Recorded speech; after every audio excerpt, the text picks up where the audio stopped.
Hello everyone, my name is Erica. Welcome to my first ever vlog here on my YouTube channel, Danica's Mom. First of all, I would like to thank everyone who helped me promote this channel by sharing the teaser on Facebook, sa mga nag-like, sa mga nag-leave ng comments of support, and sa mga nag-subscribe. Sa mga hindi pa nagsasubscribe, please do. I will guarantee you that you will find value in all the videos that I'll be uploading on this channel.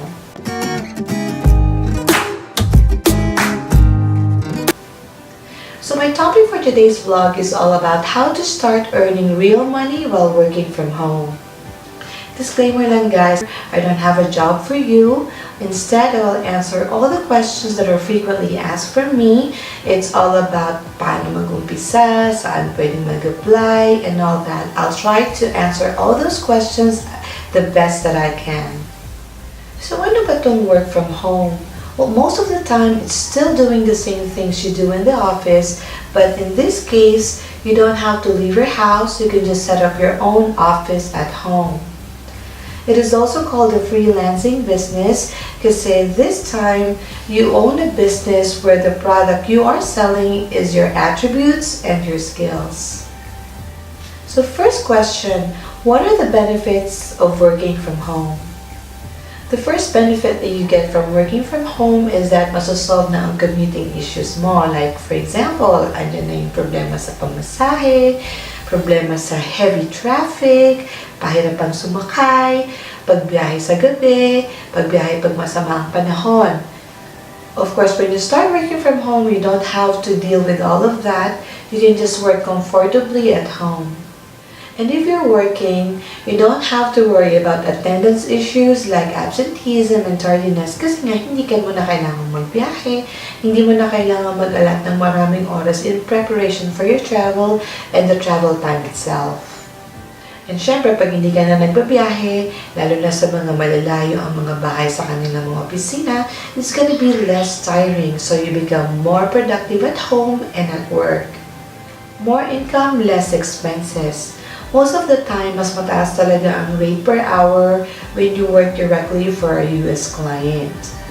And syempre, pag mataas ang conversion rate, mas mataas ang pay natin when converted to peso. Less expenses kasi hindi ka na mamamasahe. Yung budget mo sa food na dati nakaseparate, ngayon kasama na sa budget mo for the whole household.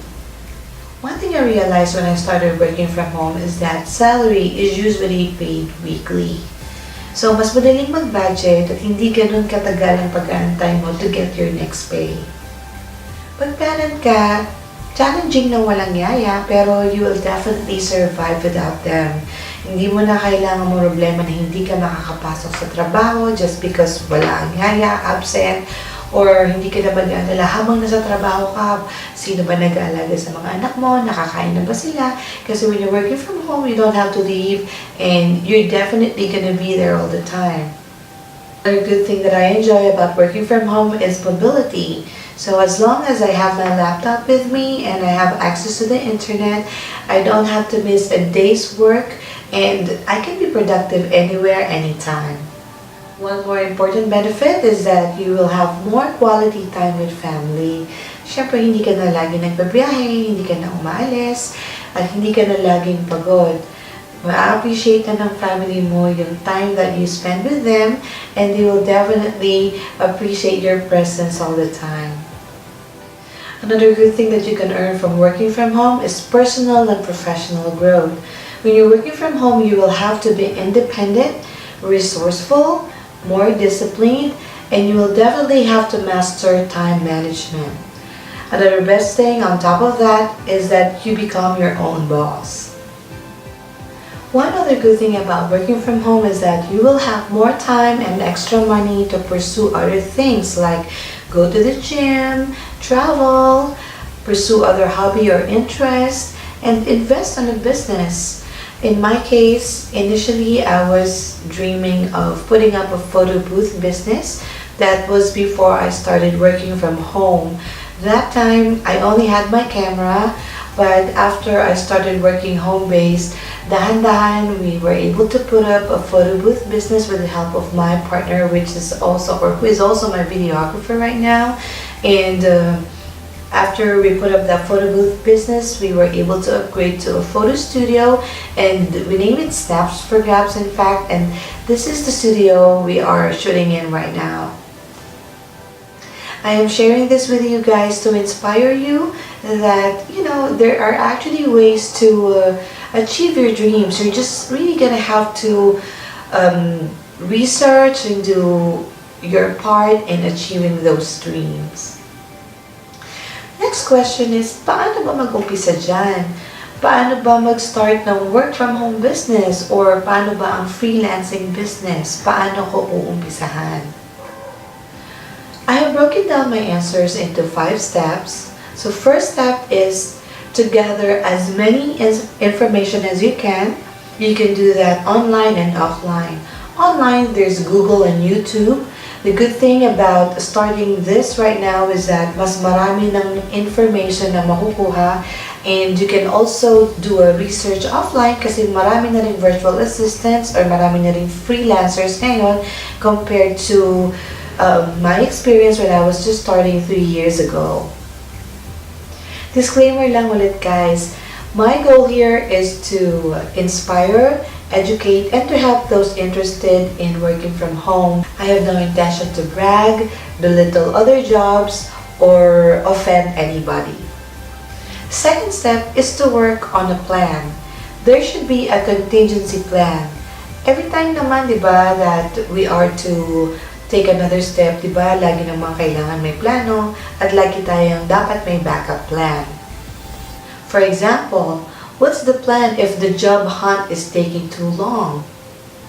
Or what if I decide to quit? Anong fallback? Paano naman pag natanggap ka na? You finally landed with an employer. So, paano ang workstation mo? Saan ka kukuha ng funds to complete the requirements? Who will take care of other responsibilities while you're working? So you'll have to consider those things, plan ahead, and make sure to have a backup plan. Third step is, of course, to prepare yourself. Be prepared for the interviews, the exams, study, invest on your mind, guys. Marami na tayong tools ngayon to learn a lot of things. Like I said earlier, there's Google, there's YouTube, and there's other websites where you can gather or where you can attend free training. Minsan paid, pero it's definitely worth it. Affordable naman siya. You can try those, guys. You can try those to add more skills so that it's going to be a lot easier for you to find a new job. Make sure to have a handy, updated, soft copy of your resume. You will never know when that opportunity is available, guys, so you will need to be always prepared to submit all the requirements anytime. There could be times where you might feel demotivated or down, and that usually happens when you're declined or when your proposal is declined or if the job hunt is taking too long. Just stay positive, guys. No guts, no glory. You will really have to work for it. You have to work for something that you really want. You should be open to the possibility of working on a night shift or longer hours. You will have to check if you are physically fit for that. You will also have to be financially prepared. If you are currently employed, I suggest that you keep your job until the job offer for that home-based opportunity is final. And if in case na it's inevitable and you will really have to resign right away, at least make sure to have savings enough to cover the bills and expenses for at least 3 months. Or you can talk to your family or that person you are sharing your bills and expenses with. You might want to talk to them na you might cut down on your share while you are hunting for a new job. Fourth step is to ask the support of your family. Since you'll be working from home, you will need to have a quiet workplace or workstation with a decent background.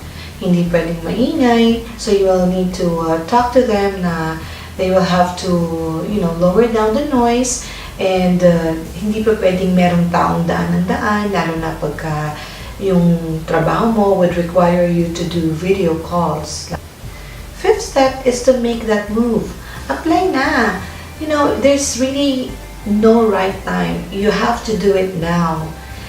Don't be afraid to submit your resume and your proposals to job postings that you think are fit for your skills and attributes. Hindi mo kailangang mag-spend agad ng maraming pera sa pagbili ng laptop or ng computer or sa pagpapakabit ng internet before you even start. Third question, ano kailangan kong i-prepare? While applying, just like what I've mentioned earlier, you need to have a soft, updated copy of your resume all the time. You will also need to create an outstanding profile, a powerful value statement, a proposal template, a 1 to 2 minute video and audio resume. On all these things that I have mentioned, ang kailangan mong i-highlight dito ay ang skills mo, ang attributes mo, and what you can do to help the client's business grow.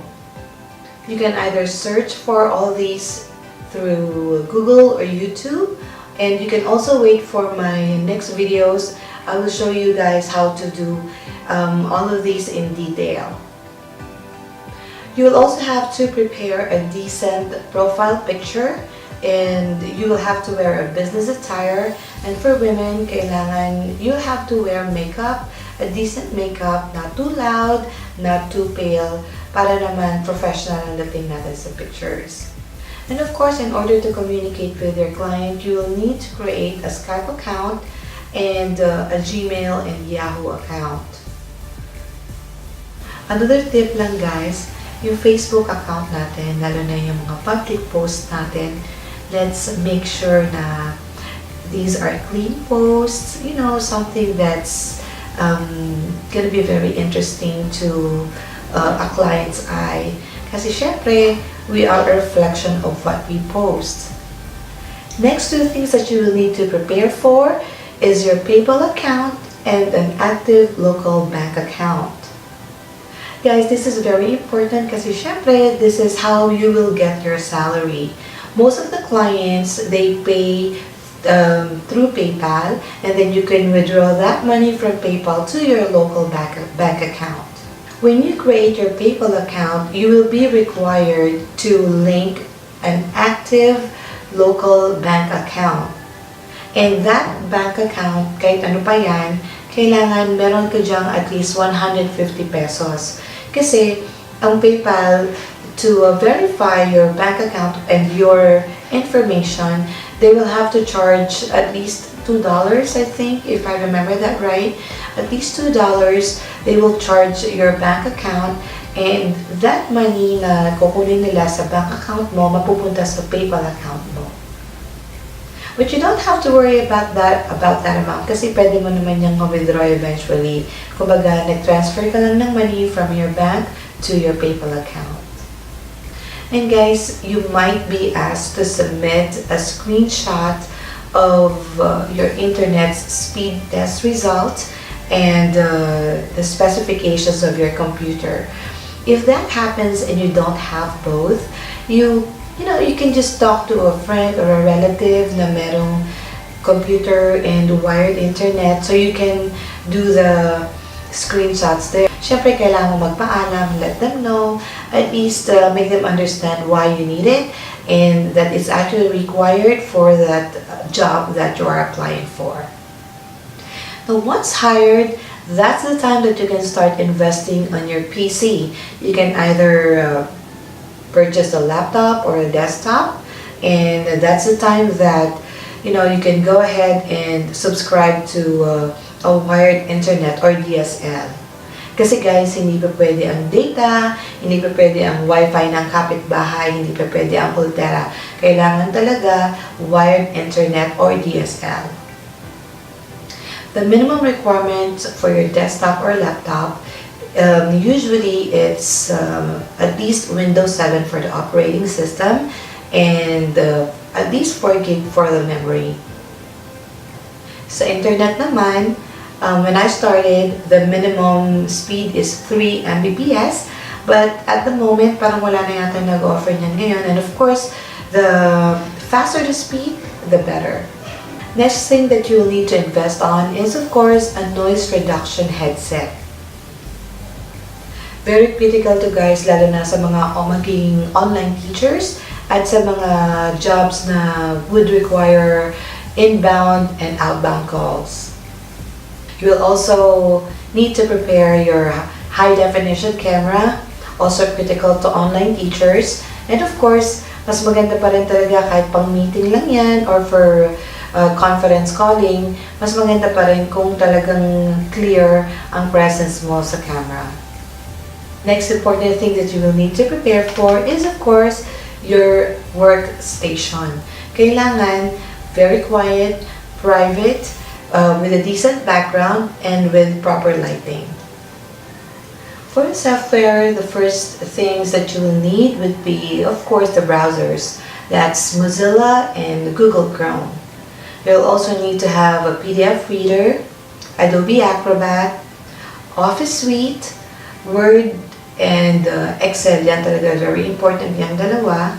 And although there will be other requirements, depende na yan sa client, sasabihin naman nila kung ano yung kailangan mo to perform the job.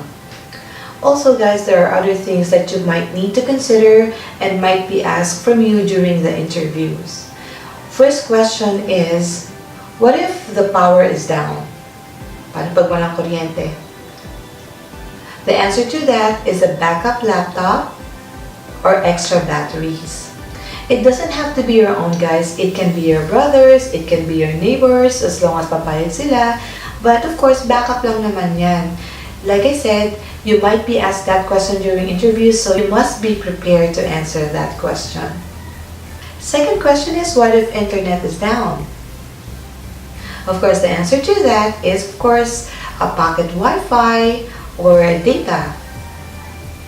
Now, if kung wala talagang backup laptop, backup desktop, or a backup internet, the best answer to that would be a 24-hour computer shop nearby, which is only 10 minutes away from you. Guys, it is very important that you mention that it is a 24-hour internet shop and that it's only 10 minutes away from you, because it will give your client the guarantee na whatever happens, you will be there to perform the job. Most of the time, pag nawawalan ng kuryente or nawawalan ng internet, binibigyan tayo ng kliyente ng at least 30 minutes to get back online. You will have to be able to reach that shop in 10 minutes and you'll be able to set up in less than 30 minutes.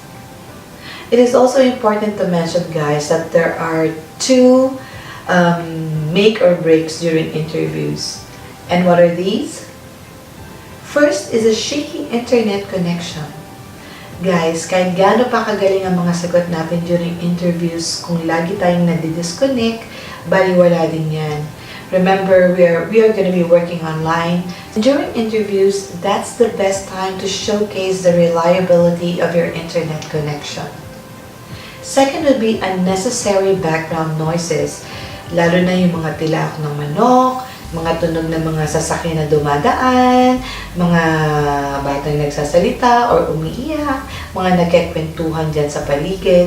Guys, that is going to be a big factor. So please, make sure that during those interviews, you're in a quiet, private place.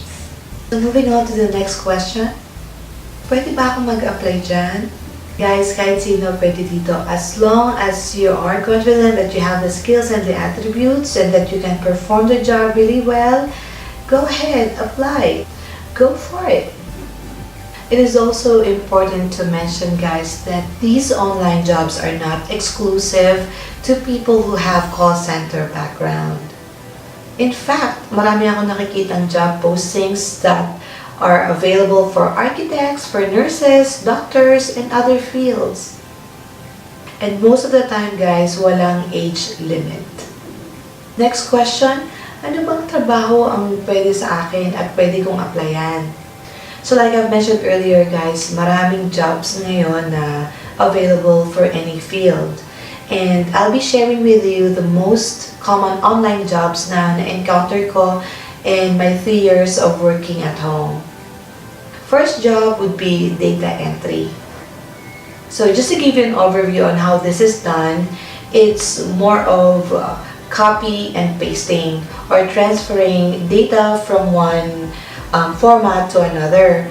Like for example, ang client mo meron siyang data na nakalagay sa isang Word document or sa isang PDF format. All you have to do is to transfer that into an Excel sheet or a spreadsheet so you can have that organized. Sometimes it requires online research then. Like for example, dun sa in-organize mong sheet, merong detail na kulang. So, that's the time na you might need to do a little research. Depende na yan sa client mo, they'll give you instructions on where to find those details. Second job that I encountered is note-taking or transcription. You will listen to audio recordings provided by the client and you will have to transcribe that or to put that into writing or to document that. The next job is online teaching. Guys, I would just like to correct the common misconception about online teaching kasi marami sa atin na alam kong interesadong maging online teachers or online tutors, but marami ang hesitant kasi syempre yung iba iniisip kailangan magaling ka mag-English or kailangan meron kang certificates or kailangan meron kang degree, natapos ka ng education, things like that. But guys, I was able to apply for one and I almost got in. It just happened na merong isang job offer kaagad, so I took that right away. But if that didn't happen, I would have tried online teaching as well. There are hiring platforms for online teachers na hindi nagre-require ng degree, hindi mo kailangan ng certificates, and all you have to do is to pass the exams and the interviews. To give you an idea guys, ang mga nagiging estudyante nyo dito ay mga estudyante din, mga bata, mga professionals who would like to practice their communication skills in English. And guys, if iniisip nyo na you will have to create a lesson plan, hindi nyo kailangan mag-worry about that. Aside from the training, meron ng prepared na modules na the student will just have to decide if they want to, like for example, mag-read ng isang story or mag-practice ng communication skills. Very basic lang naman yan guys. And the usual clients would be either Chinese, Koreans, and Japanese. The next most common job that I encountered in the past is the human dialer job. The good thing about this job is it's very easy. All you have to do is to transfer the call to the decision maker. There will be leads. Ang leads ang tawag dun sa mga list ng names and contact numbers ng mga tao na kailangan mong ma-reach. So in the past, when I was working as a human dialer, we were using a software, or they call it a dialer. It automatically dials the number, and all I have to do is to make sure that I have reached the decision maker and transfer the call. That's it. Next most common online job is virtual assistants. Dito naman guys, medyo complicated na dito kasi kailangan mo ng maraming skills and you'll be using a lot of tools. This time, you'll be working as a personal assistant to mostly real estate agents or salespeople. When you become a virtual assistant, you do a lot of tasks like admin tasks, you do email handling, andyan yung pagsagot sa mga inquiries, andyan yung pag-take ng inbound calls and pag-outbound call as well. So you will definitely need a lot of skills here. The next most common online job that I am familiar with is appointment setting. Appointment setting, by the way guys, is also one of the tasks of a virtual assistant. So, pag appointment setter ka, the goal here is to set up an appointment between a real estate agent and a buyer or a seller of a property. So, You need to set up that appointment so that the two parties can meet, they can negotiate, and then they can close a deal. Next most common online job would be customer service, technical support, sales support. So these jobs will definitely require call handling. So meron mga clients na nag-require ng call center experience, meron din namang iba na hindi kailangan. Kasi guys, whether you have or you don't have those skills, meron pa rin namang training yan. So depende na yan sa inyo if you will do well during the training and you will pass the probationary period. There are a lot of hiring platforms where you can hunt for a job, and I will have all those links included on the description below. For online teaching, there's rarejob.com, there's 51talk, and there's Akadsoc. There's outbounders.com, there's upwork.com, freeup.com, outsourcely.com, remotestaff.com.ph, pinoyjobs.ph, and FB groups. Next usual question na tinatanong sa akin is, paano mo nakukuha ang sahod mo? Right now guys, I'm gonna show you how I'm getting my salary and an idea of how much I am getting weekly. I got my client from upwork.com and I have been with this client for almost 3 years now. So this amount on the leftmost side is for the current week and will still update until the work week ends. The second amount is my total earnings 2 weeks ago. The third amount is my total earnings last week and should be available for me to withdraw this week.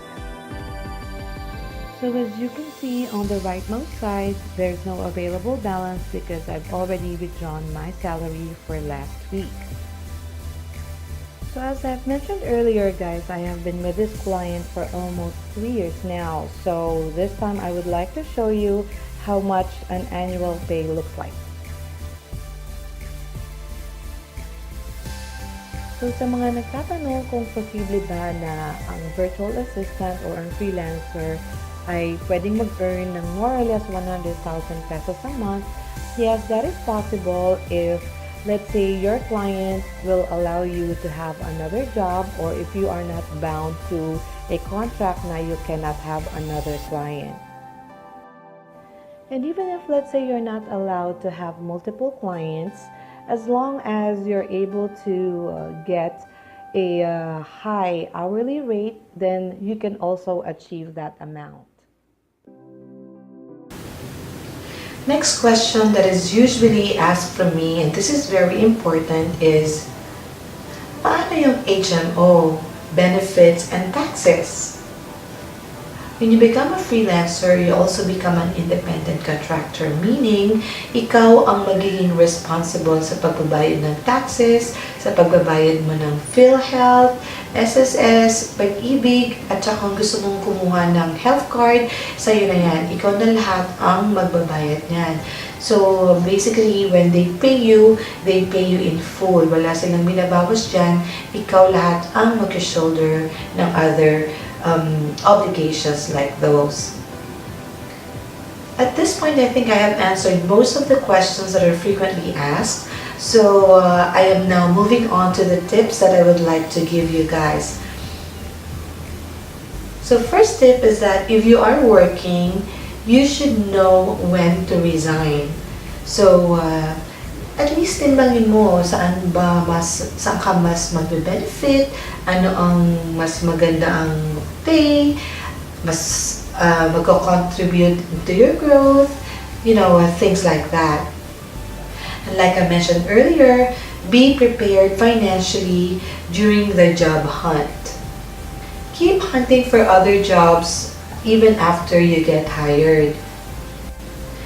Keep learning other skills either through free or paid training sessions. Marami na yan. Merong Udemy. You can learn a lot of things through Google, through YouTube. Always keep in mind, guys, that the more the skills you have, the more chances of getting more clients and the more chances of getting a higher rate. There is no limit to learning. Educate yourself on your free time. Try watching tutorials for skills that you might find useful in the future. And guys, once you get hired, make it a goal to exceed client expectations, establish trust, create a solid bond with your client despite the distance. Kasi guys, kayo rin naman na magbe-benefit dyan. If your goal is to help the client's business grow, syempre if the business grows, there will be a need to hire more people. And syempre ang hahanapin nila yung somehow a reflection of your own productivity, your legacy. That's the time that you can refer your friends, your family na gusto ring mag-start ng online job. And syempre, when there's more people, there's more chances of getting promoted kasi syempre, pag marami ng tao, kailangan na rin dagdagan ng managers. By the way guys, it is important to mention na if we are referred or we were able to get in through a referral, which is the easiest way in, let's make sure that we are gonna do well in our job and that hindi masisira ang credibility ng taong nag-refer sa atin. Remember, if it wasn't for that person's good working skills and attitude, hindi tayo makakapasok, hindi rin tayo mabibigyan ng magandang opportunity. Another tip is to save or invest. Also guys, don't give up after a few failed attempts. And during those times that you feel down or you feel like giving up already, just go back to your motivations. Why you're doing all this, dahil kanino at para kanino. Syempre, it's for your family and for yourself. Next tip is of course to share your blessings. Share your blessings the same way I am sharing this with you now. Kahit hindi ka makapag-provide ng jobs for them, at least be warm enough to answer their questions, to share all the information na meron ka, so that, you know, a job hunting would be a little bit easier for them. So that's it for today's video, guys. My next vlog is still in line with helping you guys start your own freelancing business. And I will be answering all the questions, suggestions, and comments that you would like to leave on the comments section below. If you have found value on this video, please hit the like button and don't forget to subscribe. And if you want to keep updated on the next videos that I will be uploading, please click on the notification bell below.